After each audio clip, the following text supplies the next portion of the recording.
Hello guys, welcome to our channel power of movie lover and this is Venky. మరొకసారి రజనీకి పోటీగా వెళ్తా అంటున్న megastar, సెప్టెంబర్లో వేట మొదలు పెడతా అంటున్న నేచురల్ స్టార్, కాపీరైట్స్ వేసే ఇళయరాజా పైన కాపీరైట్స్, వీటితో పాటు రిమైనింగ్ ఇంట్రెస్టింగ్ అప్డేట్స్ ఏంటి వీడియోలో చూద్దాం. అంతకంటే ముందు ఒక చిన్న రిక్వెస్ట్, మన ఛానల్ ని కొత్తగా ఎవరైనా విజిట్ చేస్తుంటే ఒకసారి ఛానల్లోని కంటెంట్ చూసి నచ్చితే సబ్స్క్రైబ్ చేసుకుని మాకు సపోర్ట్ చేయండి. అండ్ వీడియోని లైక్ చేసి మన స్టెప్స్ ని ఫాలో మాత్రం మర్చిపోవద్దు. సాధారణంగా ఇళయరాజా గారు ఆయన సాంగ్స్ ని ఎక్కడైనా యూజ్ చేసుకున్నా, స్టేజ్ పర్ఫార్మెన్స్ ఏమైనా చేసినా కూడా కాపీరైట్ కేసులు వేస్తూ ఉంటారు. అయితే రీసెంట్ గా హైకోర్టు ఒక కేసు పైన చెప్పింది ఏంటి అంటే, ఇళయరాజా గారు కంపోజ్ చేసిన సాంగ్స్ ఏదైతే ఉన్నాయో అది ఆ సినిమాలకి సంబంధించిన ప్రొడ్యూసర్స్ అండ్ ఆడియో రైట్స్ కొనుక్కున్న వాళ్ళకి మాత్రమే సొంతం. ఆ సాంగ్స్ ని ఇళయరాజా గారు ఎక్కడైనా క్యాష్ చేసుకున్నారంటే కాపీరైట్ కేసు వచ్చేసి ఇళయరాజా గారి పైనే పడుతుంది. పాములు పట్టేవాడు పాము కాటికే పోయినట్టు కళావైద్యుడు కళావైద్యం వికటించి కాళ్ళు చేతులు పోగొట్టుకున్నాడు. ఈ రోజు ఒక 2 నోటెడ్ సినిమాలు రిలీజ్ అయ్యాయి. మరి వాటి బిజినెస్ లు అండ్ బ్రేక్ ఈవెన్ టార్గెట్ విషయానికి వస్తే, రావు బహదూర్ సత్యదేవ్ మార్కెట్ ని మించి బడ్జెట్ పెట్టారు. అండ్ మహేష్ బాబు గారి బ్యాకప్ ఉండడంతో థియేటర్కల్ గా 10 కోట్ల బిజినెస్ తో రిలీజ్ అయింది ఈ ఫిలిం. సో 11 కోట్ల షేర్ 20 కోట్ల వరకు గ్రాస్ కలెక్ట్ చేస్తే సినిమాని హిట్ గా చెప్పొచ్చు. ఇక మరొక పక్క నాగబంధం సినిమా చాలా భారీ బడ్జెట్ తో తెరకెక్కగా నైజాంలో 9 కోట్ల బిజినెస్ ఎప్పుడో జరిగింది.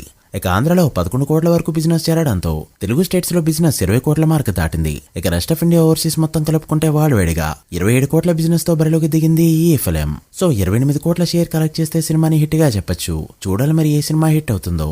జననాయకన్ సెన్సార్ వర్క్ కంప్లీట్ అవడానికి రెడీ అయింది. మోస్ట్లీ ఏ సర్టిఫికెట్ సొంతం చేసుకోవచ్చు. అండ్ అంతేకాదు జూలైలోనే రిలీజ్ కి ప్లాన్ చేస్తుంది మూవీ టీమ్. ఇప్పటికే సినిమాని చాలా మంది చూసేశారు. లీక్ అయ్యి ఇండస్ట్రీ హిట్ అయిన సినిమాల లిస్ట్ లో అత్తారింటికి దారిది సినిమా పక్కన ఈ సినిమా కూడా ఇప్పుడు జాయిన్ అవుతుందేమో చూడాలి మరి. కన్నప్ప అమెజాన్ ప్రైమ్ లో నిన్నటి వరకు పేపర్ వ్యూ అనే పద్ధతి పైన స్ట్రీమ్ అయింది. అంటే ఎన్ని వ్యూస్ వస్తే దానికి సంబంధించి వాళ్ళకి అమౌంట్ ఇస్తారు. అయితే ఇప్పుడు వాళ్ళ యూట్యూబ్ ఛానల్లోనే ఫ్రీగా అవైలబుల్ గా రానుంది ఈ ఫిలిం. ఇంట్రెస్ట్ ఉన్న వాళ్ళు చెక్ చేయండి. 2026 ఫస్ట్ హాఫ్ కంటే సెకండ్ హాఫ్ చాలా ఇంట్రెస్టింగ్ గా మారింది. పాన్ ఇండియా సినిమాలు మంచి సినిమాలు అన్ని కూడా సెకండ్ హాఫ్ లోనే రిలీజ్ కి రెడీ అవుతున్నాయి. ముఖ్యంగా అక్టోబర్ లో అయితే 3 పెద్ద సినిమాలు. ఫస్ట్ అయితే AK-47 రిలీజ్ కి రెడీ అవుతూ ఉండగా, అదే మంత్ లో 15న జైలర్ 2 రిలీజ్ కాబోతున్నట్టు నిన్ననే అఫీషియల్ గా అనౌన్స్మెంట్ అయితే వచ్చింది. అయితే ఒక్కరోజు తర్వాత అక్టోబర్ 16న ఎప్పటి నుంచో వాయిదా పడుతూ వస్తున్న చిరు విశ్వంబర సినిమా కూడా రిలీజ్ కి రెడీ అవుతుంది. ప్రస్తుతానికి వాళ్ళకి దొరికిన ఒకే ఒక డేట్ ఇదే అని చెప్పొచ్చు. అయితే గతంలో ఆగస్టులో ఒకేసారి చిరు అండ్ రజనీలు వచ్చారు. జైలర్ 1 తో పాటు రిలీజ్ అయిన బోలశంకర్ డిజాస్టర్ అయితే జైలర్ 2 తమిళ్తో పాటు తెలుగులో కూడా బ్లాక్ బస్టర్ హిట్ అయింది. సో చూడాలి ఈసారి ఎవరు కొడతారో. ఇక నాని ప్యారడైస్ విషయానికి వస్తే చాలా మంది ఎప్పటి నుంచో సినిమా రిలీజ్ డేట్ గురించి అడుగుతున్నారు.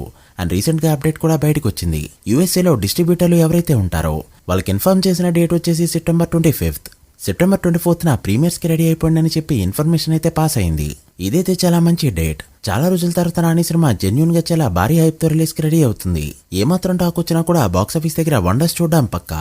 నెక్స్ట్ రిలీజ్ అయ్యే మోస్ట్ హైప్డ్ తెలుగు సినిమా కూడా ఇదే అని చెప్పొచ్చు. చూడాలి 2026 సెకండ్ హాఫ్ ఏ రేంజ్ లో రెవెన్యూని జనరేట్ చేస్తుందో. ఇక నేషనల్ అవార్డ్స్ 2023 ఇయర్ కి సంబంధించి ఆఖరిగా నేషనల్ అవార్డ్స్ అయితే అనౌన్స్ అయ్యాయి. అయితే 2024 గానీ 2025 గానీ ఇప్పటివరకు అనౌన్స్ కాలేదు. అయితే ఇంకొన్ని గంటల్లో కానీ లేదా రేపు కానీ అనౌన్స్మెంట్ అయితే రాబోతుంది. అయితే మనందరికీ తెలిసిందే నేషనల్ అవార్డ్స్ అంటే ఏ అవార్డు ఎలా ఉన్నా కూడా best movie and best actor అనేది చాలా క్రూషియల్ గా చూస్తాం. అందులో మరీ ముఖ్యంగా బెస్ట్ యాక్టర్, అది కూడా back to back national awards కొట్టారంటే మాత్రం అది చాలా గొప్పగానే మాట్లాడుకుంటారు.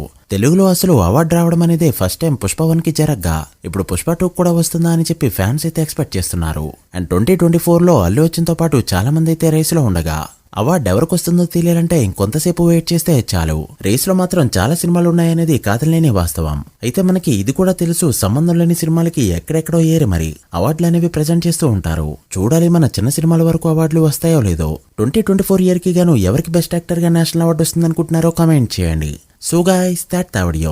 ఇవి ఇప్పటివరకు interesting updates. The Paradise Jailer 2 Vishwambhara day 1 ఎంత నెంబర్స్ పెడతాయనుకుంటున్నారో కామెంట్ చేసి, వీడియో నచ్చితే లైక్ చేసి మీ ఫ్రెండ్స్ ఫైల్ నెంబర్స్ కి షేర్ చేయండి. మరొక ఇంట్రెస్టింగ్ వీడియోతో మళ్ళీ కలుద్దాం. అప్పటి వరకు signing off. Power of movie lover. Thank you.